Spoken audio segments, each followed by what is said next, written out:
Hello' friends, তো তোমালোকে হয়তো গম পাইছা ইতিমধ্যে যে ক্লাছ 10-ৰ আমাৰ ফাৰ্ষ্ট ইউনিট টেষ্ট হ'বলৈ গৈ আছে। তো ইয়াতে আমাৰ একাডেমিক কেলেণ্ডাৰ মতে আমাৰ ফাৰ্ষ্ট ইউনিট টেষ্টটো হ'ব 22ৰ পৰা 27 জুনলৈকে। তো হয়তো প্ৰাইভেট স্কুল অলপ বেলেগ হ'ব পাৰে বা গভৰ্ণমেণ্ট স্কুল অলপ ইফাল সিফাল হ'ব পাৰে। যি কি নহওক জুন মাহতে আমাৰ হ'বলৈ গৈ আছে আমাৰ ফাৰ্ষ্ট ইউনিট টেষ্ট।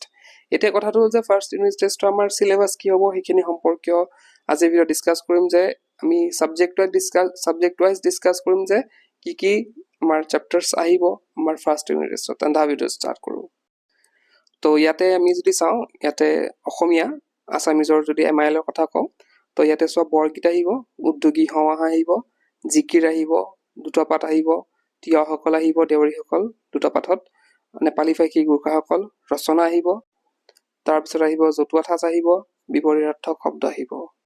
ইয়াতে গ্ৰুপ বি যদি চাওঁ, প্ৰাচীন ভাৰতৰ শিক্ষা আহিব, ধৰ ঝাৰু ধৰবাই আহিব, উপসৰ্গ আহিব, পুৰণি শব্দ আধুনিক ৰূপ আহিব, আৰু গ্ৰুপ চিত তোমালোকে দেখিছাই সুভাষ চিতানী আহিব, কাৰক বিভক্তি পৰিচয়, তাৰপিছত আহিব ডিক্লেনশ্যন, পিতৃ সখী, কনজাংশ্যন আহিব, আদ আছ।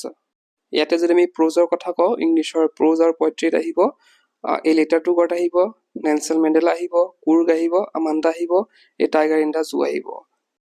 এতিয়া গ্ৰামাৰ ছেকশ্যনত যদি চাওঁ, ইয়াতে আহিব আমাৰ ডিটাৰমিনাৰ্ছ আহিব, তাৰপিছতে টেন্স আহিব, আৰু আমাৰ লেটাৰ ৰাইটিং আহিব, ছাবষ্টেন্স ৰাইটিং আহিব।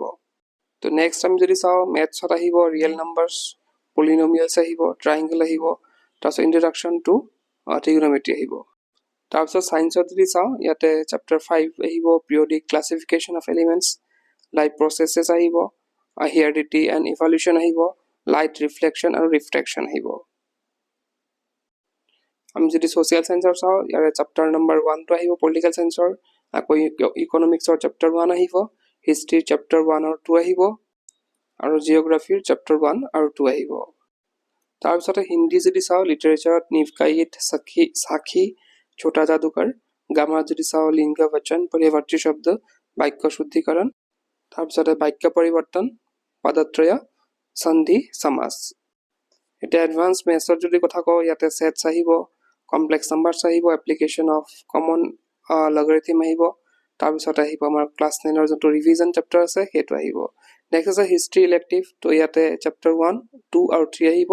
ঠিক তেনেদৰে জিঅ'গ্ৰাফী ইলেক্টিভতো কি আহিব, চেপ্টাৰ 1, 2 আৰু 3 আহিব। তো এইখিনি আছিলে ফাৰ্ষ্ট ইউনিট টেষ্টৰ চিলেবাছ। তো চিলেবাছখিনি তোমালোকে আমাৰ হোৱাটছএপ চেনেলত পাই যাবা।